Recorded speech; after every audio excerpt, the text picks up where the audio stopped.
Hi friends, आज मैं आपके साथ एक बहुत ही इंटरेस्टिंग स्टोरी शेयर करूंगी जो कि मैंने रिसेंटली पढ़ी। मुझे लगा आप लोगों को बहुत मज़ा आएगा सुन के। ये स्टोरी है, शुरू होती है 2014 में, जबकि एक ब्रिटिश कपल अप्रोच करता है एक डेनिश हिस्टोरियन को, जो कि इंडियन म्यूटनीज़ और इंडियन कॉलोनियल इंडिया के बारे में काफ़ी रिसर्च करते हैं, काफ़ी बार इंडिया आ चुके हैं। डॉक्टर किम वैगनर को अप्रोच करता है एक ब्रिटिश कपल जो कि एक पब चलाते हैं इन कैंट इन इंग्लैंड, और उस क्लब का नाम है लॉर्ड क्लाइड पब। उनको एक स्कल मिलता है of an Indian by the name of Alam Beg, and उसके साथ में एक लेटर मिलता है दैट ही वाज अ सिपाही जिसने कि म्यूटिनी में 1857 की म्यूटिनी में रिवोल्ट किया था। तो वो Danish historian mister doctor Wagner को अप्रोच करते हैं कि हम बहुत परेशान हैं and we don't know what to do with this skull, and आप हमें हेल्प करिए to find closure and to understand ये स्कल हमारे यहाँ कैसे पहुँचा। तो doctor Wagner being the historian and very interested in that kind of research agree करते हैं और उनसे वो स्कल लेकर के उस पर रिसर्च करते हैं।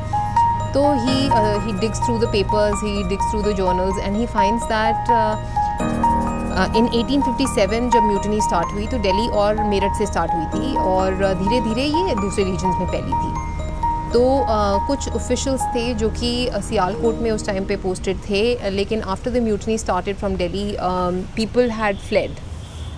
Many British soldiers and many British officials fled from Sialkot, leaving two British people, one a doctor by the name Dr. James Landon and एक और Mr. Hunter, जिनकी फैमिली भी सियालकोट में ही पोस्टेड थी। उनको छोड़ के बाकी सब भाग जाते हैं। तो ये लोग भी दोनों डरे हुए रहते हैं कि यहाँ के जो सिपाही हैं, जो इंडियंस हैं, वो तो जब म्यूटनी यहाँ पहुँचेगी तो ये भी हमारे against they will also revolt, so they will also try to kill us. तो वो भी एज पे रहते हैं एंड जैसे ही लगता है कि हाँ अब टाइम आ गया है तो they also try to flee, but उनके साथ में एक चपरासी और एक वो किसी की हेल्प तो लेंगे ना, इतना सारा लगेज भी होगा, सामान भी होगा, भागेंगे तो कुछ तो किसी की हेल्प लेंगे, कोई तो होता है कॉन्फिडेंट। तो उनके पास भी एक सिपाही था जो कि उनकी लेडीज़ को एस्केप करने में हेल्प करता है। उन दोनों का तो मर्डर हो जाता है, डॉक्टर जेम्स और मिस्टर हंटर दोनों का ही मर्डर हो जाता है, उनको मार देते हैं लोग, लेकिन उनकी फैमिलीज एस्केप करती हैं। So people believe that it was Alam Beg who was posted with doctor James, जो कि हेल्प करता है उनकी फैमिलीज़ को फ्ली करने में। लेकिन ब्रिटिश इतने एज पे आ गए थे उस टाइम पे कि वो उनको लगता है कि it was Alam Beg only who murdered these two people because he was directly posted with them. तो उसको पकड़ते हैं, उसको ढूंढते हैं, पकड़ते हैं और उसे एग्जीक्यूट कर देते हैं बाय बीहेडिंग हिम। वो बीहेड होकर के उसका स्कल लेकर के one of the British officials he when they are posted back in Sialkot after the mutinies first, तो उसका स्कल लेकर के as a trophy he goes back to Britain and he perhaps was one of the people who owned the pub at the time. तो वहाँ पे वो उसको berry करता है और बाद में पता चलता है कि it was the real culprits who murdered both the British gentlemen are found and then they are rightfully executed, but rightfully or not rightfully is a question, I will not comment on that. But Alam Beg was executed without a reason and for no fault of his, though he was the one who was instrumental in protecting the families, which also came out later.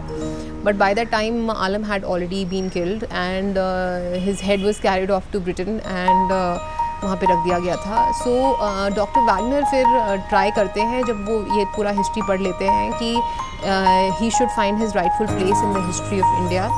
तो वो Indian government को approach करते हैं और उन्हें पूरा बताते हैं। तो then the skull lands up in India and he is put in the museum, I'm not sure where, but the story of Mr. Alam Beg basically ended like this, that he was murdered and his skull was carried to England, which was found almost 200 years later, and today of course he finds more mention in the history thanks to all the research that went behind it. keep looking for more interesting